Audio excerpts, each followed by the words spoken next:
Try ಮಾಡಿ ಆಚಿ chicken masala. Dasarahalli ವಿಧಾನಸಭಾ ಕ್ಷೇತ್ರದಲ್ಲಿ ಈಗ ಕಳಪೆ ಕಾಮಗಾರಿಯ ಅತಿ ದೊಡ್ಡ ವಿಷಯ ಚರ್ಚೆಗೆ ಗ್ರಾಸವಾಗಿರುವಂಥದ್ದು. ಅದರಲ್ಲೂ ಕೂಡ ಮಾಜಿ ಶಾಸಕರಾಗಿರುವಂತಹ ಆರ್ ಮಂಜುನಾಥ್ ಅವರು DCM ಅವರಿಗೆ ಲೆಟರ್ನ ಬರೆದಿದ್ದಾರೆ. ಜೊತೆಗೆ ಇಬ್ಬರು ಆಯುಕ್ತರಿಗೂ ಕೂಡ ಅತ್ಯಂತ ಗಂಭೀರವಾದ ವಿಚಾರವನ್ನು ಪ್ರಸ್ತಾಪ ಮಾಡಿ ಒಂದು ಬಹುದೊಡ್ಡ ಏನು ದೊಡ್ಡ ಗೋಲ್ಮಾಲ್ ನಡೀಲಿಕ್ಕೆ ಹೊರಟಿದೆ, ಅದರ ಬಗ್ಗೆ ಗಂಭೀರವಾದಂತಹ ವಿಚಾರವನ್ನು ಪ್ರಸ್ತಾಪ ಮಾಡಿ ಲೆಟರ್ನ ಬರೆದಿದ್ದಾರೆ. ಈ ಲೆಟರ್ ನಮ್ಮ ಜೊತೆ ಇದೆ ಆಲ್ರೆಡಿ, ಈ ಎಕ್ಸ್ಕ್ಲೂಸಿವ್ ದಾಖಲೆ ನಮ್ಮ ಜೊತೆ ಇದೆ.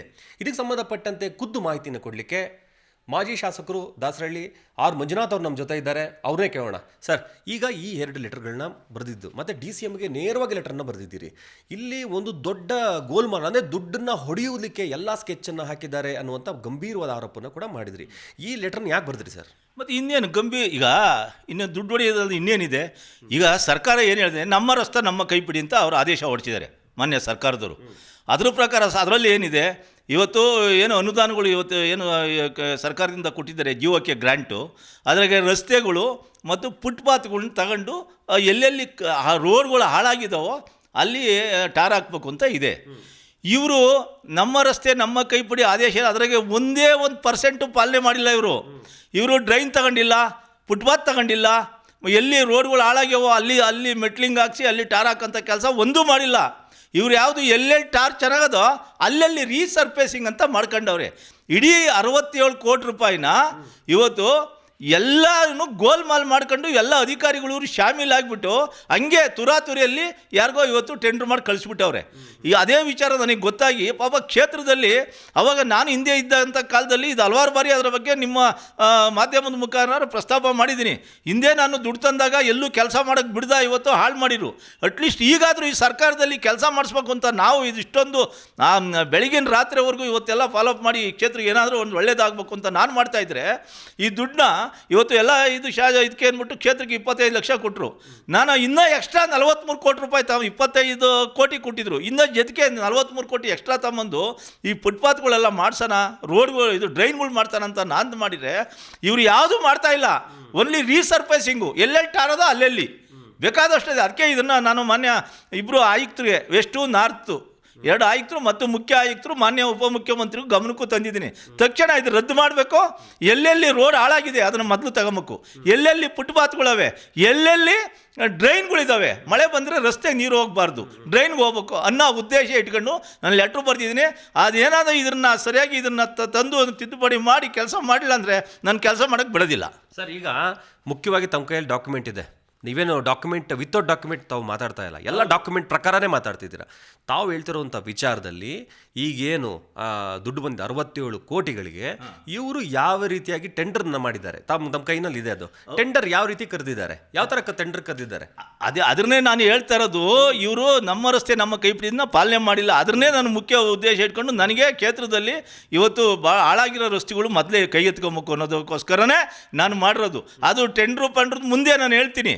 ಅವ್ರು ಏನೇ ಯಾರಿಗೆ ಅರ್ಹತೆ ಕೊಟ್ಟಾರೋ ಅನರ್ಹತೆ ಕೊಟ್ಟಿದ್ದಾರೋ ಆಮೇಲೆ ಮುಂದೆ ಮಾತಾಡ್ತೀನಿ. ಅದನ್ನು ಫಸ್ಟು ನನಗೆ ಈ ಕ್ಷೇತ್ರದಲ್ಲಿ ಹಾಳಾಗಿರೋ ರಸ್ತೆಗಳು ತಗೊಂಬೇಕು.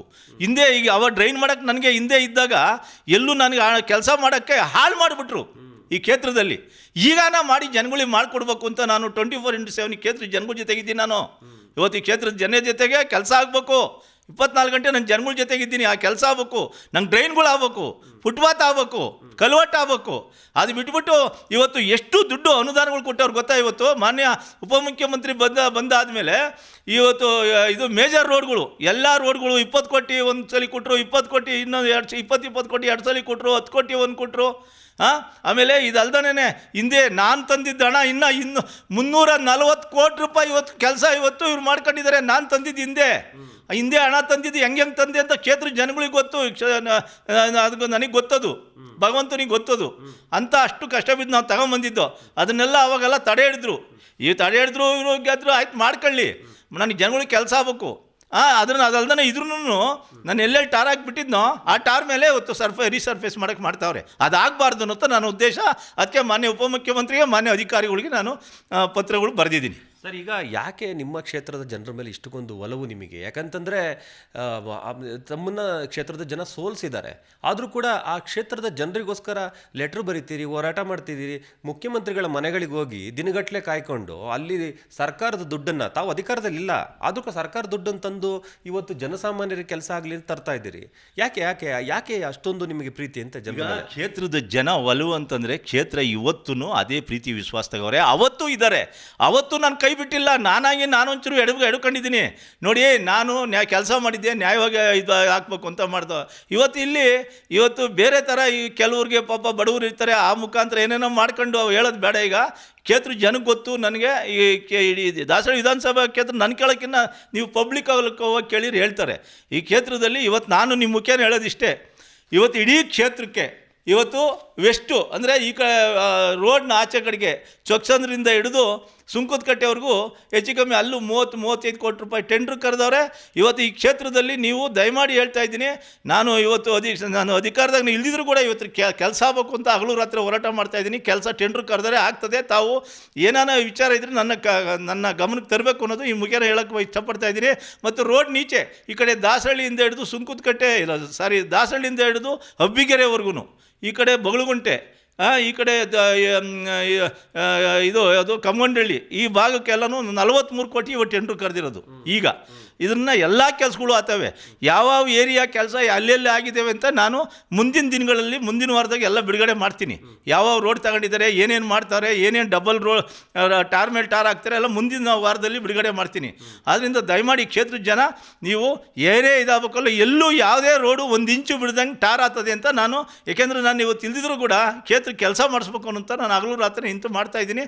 ಕೆಲಸಗಳು ಆಗ್ತವೆ. ಅದರಿಂದ ದಯಮಾಡಿ ಕ್ಷೇತ್ರದ ಜನ ಇವತ್ತು ಕೆಲಸ ಮಾಡೋ ಬಂದಂಥ ಟೈಮ್ನಲ್ಲಿ ನೀವೆಲ್ಲ ಮುಂದೆ ನಿಂತ್ಕೊಂಡು ನೀವು ಸಹಕರಿಸಿ ಕೆಲಸ ಮಾಡಿಸ್ಕೊಬೇಕು ಅನ್ನೋದು ನಿಮ್ಮ ಮುಖಾಂತರ ಹೇಳಕ್ಕೆ ಇಷ್ಟಪಡ್ತಾ ಇದ್ದೀನಿ. ಈಗ ಕಮಿಷನರ್ ಕೂಡ ತಮ್ಮನ್ನು ಕರೆದಿದ್ದಾರೆ ಮಾತುಕತೆ ಇದು ವಿಚಾರ, ತಮ್ಮ ಲೆಟರ್ಗೆ ಸಂಬಂಧಪಟ್ಟಂತೆ ವಿಚಾರ ಮಾಡಲಿಕ್ಕೆ, ಪ್ರಸ್ತಾವನೆ ಮಾಡಲಿಕ್ಕೆ.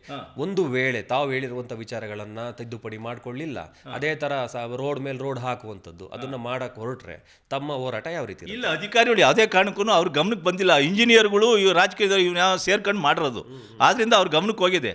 ಇದನ್ನು ಅವರು ಒಪ್ಪಲ್ಲ, ಯಾಕಂದರೆ ಅವರೇ ಆದೇಶ ಹೊರಡಿಸಿದಾರಲ್ಲ, ನಮ್ಮ ರಸ್ತೆ ನಮ್ಮ ಕೈಪಿಡಿ, ಅದ್ರ ಪ್ರಕಾರ ಆಗಬೇಕು. ಆದ್ದರಿಂದ ಅವರು ಇದು ಒಪ್ಪಲ್ಲ, ಅದಾಗಲೇಬೇಕು. ಹಂಗೋಗಣ ಮಾಡೋಕ್ಕೆ ಹೋದರೆ ನಾನು ಕೆಲಸ ಮಾಡೋಕ್ಕೆ ಬಿಡೋದಿಲ್ಲ. ನನಗೇನದ ಎಲ್ಲೆಲ್ಲಿ ರೋಡ್ ಕಚ್ಚಾ ರೋಡ್ಗಳವೋ, ಎಲ್ಲೆಲ್ಲಿ ನಮ್ಮ ಸರ್ಕಾರದ ಆದೇಶ ಪ್ರಕಾರ ಎಲ್ಲೆಲ್ಲಿ ಕೆಲಸ ಮಾಡಲ್ವೋ ಅಲ್ಲಿ ನಾನು ಮಾಡೋಕ್ಕೆ ಬಿಡೋದಿಲ್ಲ. ಅದನ್ನು ಹೇಳಕ್ಕೆ ನಾನು ಇಷ್ಟಪಡ್ತೀನಿ. ಇವಿಷ್ಟು ಮಾಜಿ ಶಾಸಕರಾದಂಥ ಆರ್ ಮಂಜುನಾಥ್ ಅವ್ರ ಮಾತು. ನೋಡಿ, ಒಂದು ಕಮಿಟ್ಮೆಂಟ್ ಇರುವಂಥ ರಾಜಕಾರಣಿ ಯಾವ ರೀತಿ ಇರ್ತಾರೆ ಅನ್ನೋದಕ್ಕೆ ಅತ್ಯಂತ ಸ್ಪಷ್ಟವಾದ ಒಂದು ಉದಾಹರಣೆ ಅಂತಂದರೆ ಆರ್ ಮಂಜುನಾಥ್ ಅವರು.